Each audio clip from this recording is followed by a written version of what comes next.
Welcome to Mr. Sermon's Kitchen. Today we're going to be making a delicious venison chili. So to start, because venison's very lean meat, we're going to use a little bit of bacon. And I'm just going to chop it up quite fine. We'll get it in the pan here. I'll get the pan nice and warm. Run it about medium-high. Chop up the bacon. This is really nice applewood smoked bacon. Should add a nice smoky flavor to the chili. Give us a nice bit of fat to fry our venison up in. So I'm going to just add that to the pan and get that going. Now, I also like to add a couple other things before I add the venison. The first is some onions. So we have a nice big bowl of onions here. We'll get that going, get some real heat on there. And I like to add some carrots. So traditionally, the French have a little dish called a mirepoix, and that's when you have carrots, celery, and onions, and it's basically the base for any French stock. Because today we are, I don't really like the celery in the chili. I'm just doing the onions and carrots. So I'm going to let this fry up here for a minute. Get it nice and hot, get that bacon rendered down, and we'll just let this go for a couple seconds. So now that our bacon has had a chance to get some color along with our carrots here, what I'm going to do, I'm just going to keep that going for a couple seconds here. I'm going to add 1.5 raw peppers here. So just going to chop them up real nice.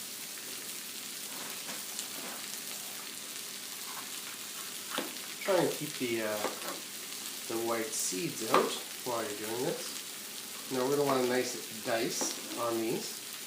I mean, it depends on how you're feeling that day. If you want to have it a little bit more rustic, you can go ahead and do that. But I like it a little bit finer so that the chili's a bit more, even in texture. So let's shorten this up. Now, the nice thing about chili is that you can really do it however you want. If you like it hot, you can add a little bit more spice. If you don't like the carrots or you don't like the onions, you can really do it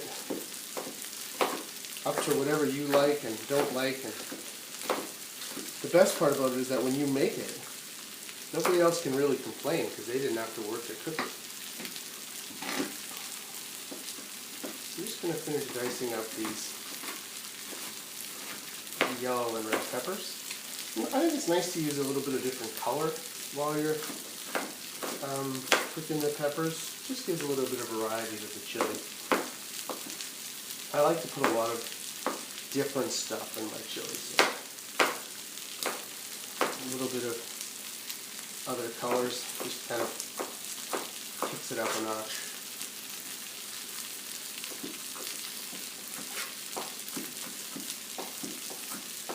Okay, so we'll add this in here.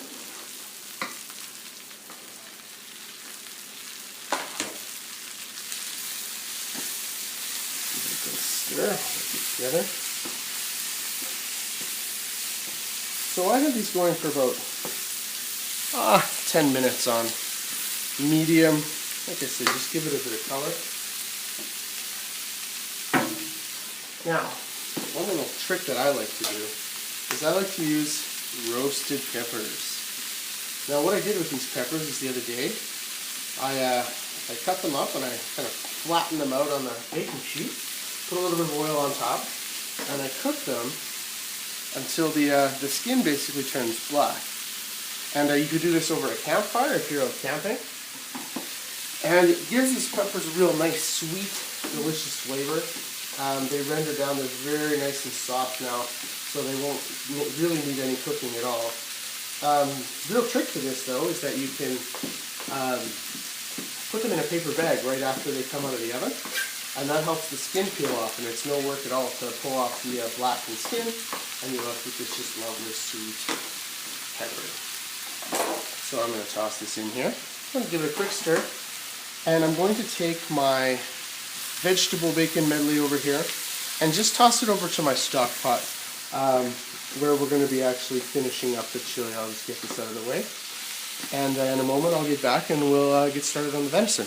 Okay, so we're back now. And we are ready to cook up our venison. This is really lovely. I just ground this a couple days ago. It's nice to use a nice coarse grind for chili. You get a little bit thicker texture, which is nice. You don't want your chili to be, you know, a puree. Now with the venison, you're going to need to add a little bit of oil, otherwise it'll stick to the pan. So we'll toss this in here. I don't know if we'll get all of it at once.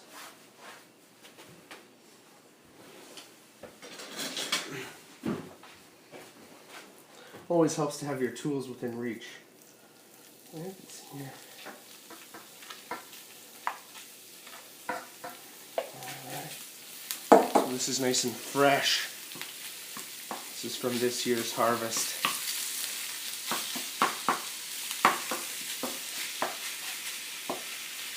I'm going to cook this on about medium-high. And we're just going to work until we can get just a bit of color in it. Now we want to give it a bit of brown, but because this is all going to go in a stock pot and boil, we don't have to be perfect on our sear. It's not like we're making hamburger here that's going to be eaten.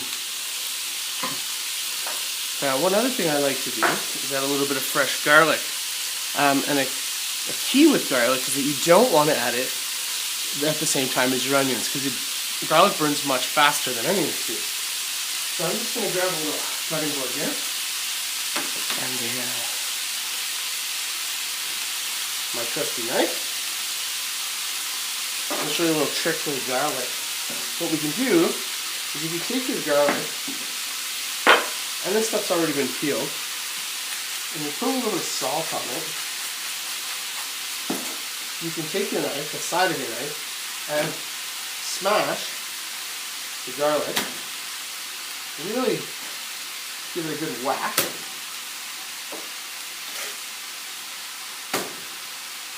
Oh yeah, there it is. Sometimes you need safety glasses when you're doing this. I'm just going to add a bit more salt. And salt really lets you grind into it and mince it up a bit better. And so now, I just have to take my knife and give it a real quick shot.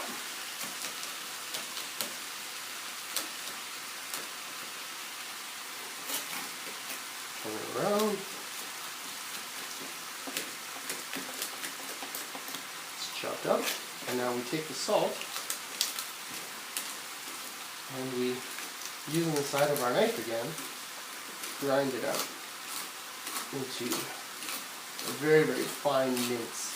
And that salt works like tiny little daggers and chops it all up. So I'm going to add my garlic in with my meat. And now's a really good time to add my seasonings. So primarily when I'm just starting out here, I add my two main seasonings. The first of which is chili. And you need a lot of chili for these recipes. A typical chili, you know, with a couple pounds of meat, you're looking at half a cup to a cup of chili powder. Now, don't make the mistake that I did one of the first times I made chili. And I bought chili powder from the ethnic food section of the grocery store. That chili is just a wee bit hotter than this stuff. So, if you want your chili to be able to be palatable, buy the chili that's in the western section. I'm going to add my chili powder right on top here. It doesn't hurt to be liberal with that. The second spice I'm going to add is some cumin. And cumin, another sort of Tex-Mex spice. It's got a really nice flavor to it, very smoky. Don't be shy. And you can always adjust your seasoning afterwards as well. Right, this is going to be stewing in the pot for a while, and you know it's really important to taste as you go. I'm just going to get this done up here. And so now that we have our meat relatively browned, we're going to go ahead and we're going to throw it into the stock pot. During the break, I will finish up the rest of the venison, and I'll meet you back when we are ready to add the liquid. Okay, so we're at our last steps now, and what we need to do is build our broth. So what I have here is I have a bunch of water. I've got about 2 liters of water here. I'm just going to add that in there, just enough to cover. And I have some beef bouillon. Now, I mean, you could use beef broth. I didn't have any kicking around, so I have some liquid bouillon concentrate here. Just get rid of my dishes. And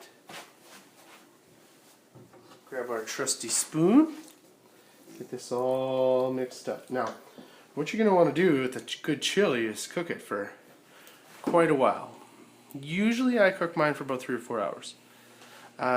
Just to really get all the flavors to stew together and kind of homogenize everything. It really renders down any fat that's in there, and it cooks your vegetables nice and soft, so you get that really thick chili taste that you're looking for. Normally what I do is I get this boiling, and I'll boil it for a few minutes, and then I add my beans. So the beans I got today, we got a lovely mix. We have some red kidney beans, some white kidney beans, and some black beans. You can use whatever kind of beans you like. I like a little variety. I think it makes it taste, gives it just a little bit more color and texture and different flavors. So I'm going to add this in here. Hopefully it all fits. There we go. And so we have enough water to cover. Now this will thicken up quite a bit as it cooks. One thing I want to caution you about is as you're cooking it, you don't want to season too much early on, because the beans actually have quite a bit of salt in them from the canning process. So if we just let that let the beans sort of soak out of the water, the salt will diffuse out of the beans into the chili. There's one last thing we need to add, and that's our tomatoes. Two really good foods that work well canned are tomatoes and beans. I usually take my beans and I drain them, because I do not like the all the goop that comes with them. But some people do, so if you're happy to throw that goop in, not an issue. So these are already diced, so I don't really need to do anything to them. I can toss them right in. I'm going to throw in 2 cans of tomatoes. So if you're keeping track, we had 4 pounds of ground venison, about 8 ounces of bacon, 2 cups of onions, a cup of carrots.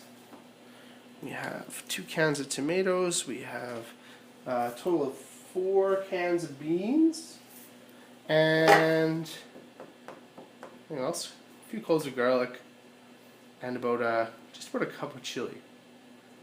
Oh, and don't forget the peppers. So I roasted 3 of them yesterday, and now and I added 1.5 more. So that's a total of 4.5 peppers. But like I said, it's chili. You can make it however you'd like. So just give this a quick stir, and we're really close to the top here. So we're just going to let this simmer. Probably, like I said, for a few hours. I think I'm going to cook it overnight. And next time you see it, it'll be on your plate. Bye-bye now.